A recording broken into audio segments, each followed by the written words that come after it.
G'day guys, welcome back to the channel. My name's Caitlin. I'm an American romance writer living in beautiful Sydney, Australia, and 2024 was actually a pretty decent reading year for me. I'm a slow reader, but it exposed me to so much in romance that I had not experienced before, from different types of audiobooks to different types of storytelling to different genres. There are so many more things in romance that I'm hoping to see more of in 2025. Maybe some of these are things that you guys want to see too, so if you are excited to see this video, grab a pen, grab a paper, and let's get started. Number one are duet audiobooks. I have absolutely fallen in love with duet audiobook narration, especially when it's in first person. Now, I am almost finished reading Not in Love by Ali Hazelwood, where even though it's duet, it's written in third person, so that was the first time I experienced that. But first person duet audiobooks are just like chef's kiss, absolutely incredible. And I'm so glad that more authors are leaning more towards this style of audiobook. I love that more authors are doing this, and I cannot wait to see more duet audiobooks in 2025. Number two are books where characters have some sort of accent. Now, this does kind of lead into the whole listening to audiobooks a little bit more than reading physical books lately. But I love those little nuances, sometimes the cultural differences, sometimes they speak something in a completely different language, sometimes they just say something that is so off the rails because they come from a different culture, even though it's in English. I love that. And honestly guys, I have a thing for accents. I married an Australian. I didn't move all the way over to Australia for Vegemite. I love accents. I think a lot of people do. So I love books where the characters are from a different background, especially when in the audiobooks the audio narrator is able to just nail that accent. It is so good. Number three is actual comedy in rom-coms. I feel like rom-com became a little bit of a marketing title for something that's really more just typical contemporary romance. I love books that are actually emphasizing the comedy in a rom-com now. One thing that's become a little bit more popular lately are dark rom-coms. Think like Butcher and Blackbird by Bryn Weaver. That book was so incredibly funny at times. And those books really do emphasize the comedy. They call it a rom-com for a reason. Number four, I love that dark rom-coms are actually becoming more of a thing.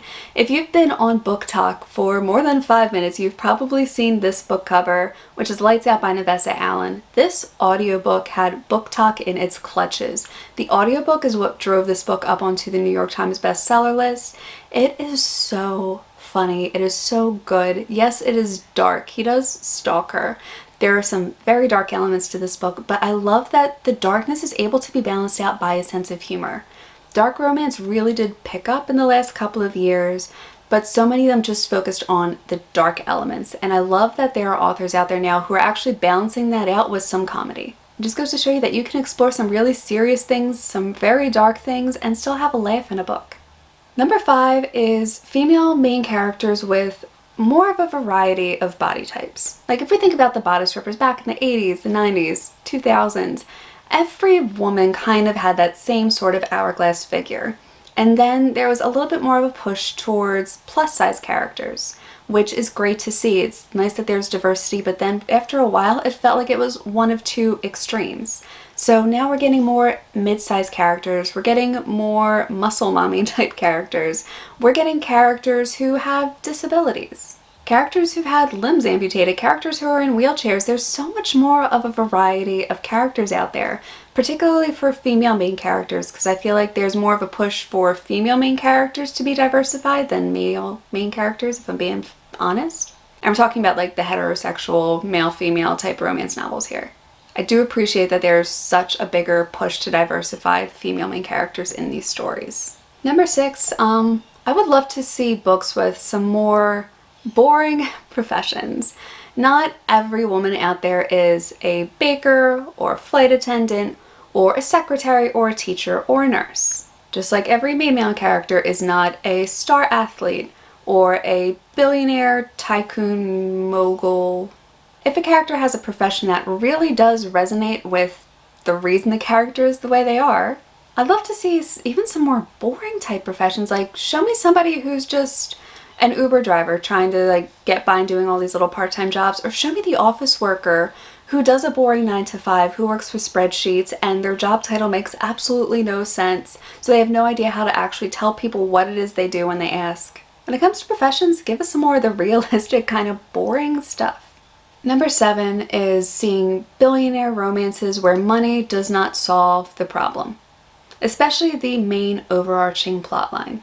How many books have we read where the billionaire ends up paying somebody for a marriage of convenience? She needs the money real bad, but she has to follow through with X, Y, and Z promises in order to get the money from him. I'd love to see billionaire romances where money is not the sole focus or the sole tension point that drives the plot forward. I feel like people are getting a little bit more creative with their billionaire romances now, and I cannot wait to see what some of them come out with 2025.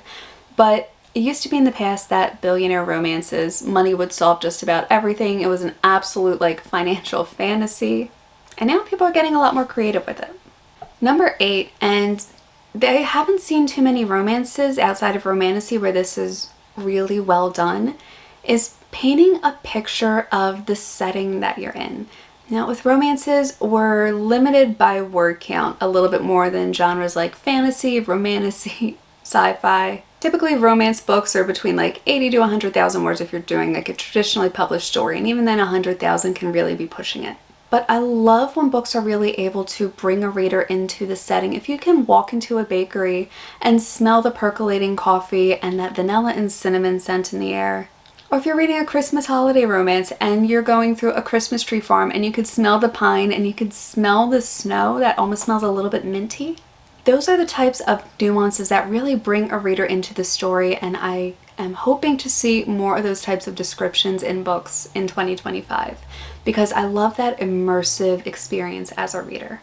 Number 9 is I want to see more pining and more yearning. Don't get me wrong, I love high heat, spicy books. I write spice, and I love those scenes where everything is just put out there on the page, the door is wide open, but I love the build-up between the couple. I love the pining and the yearning beforehand. It doesn't always have to be a slow burn book. I just want to see the tension. I want to feel like it is earned by the time they actually get to the bedroom. Number 11, and if anybody has any recommendations for this, please let me know down below, but I'd love to see more millennial or 90s style settings. This isn't considered historical yet, thank God. I already feel old these days. But I'd love to see a romance book that's set in the 90s or early 2000s. Give us a book about mall rats. Give us a book about people talking on chat rooms.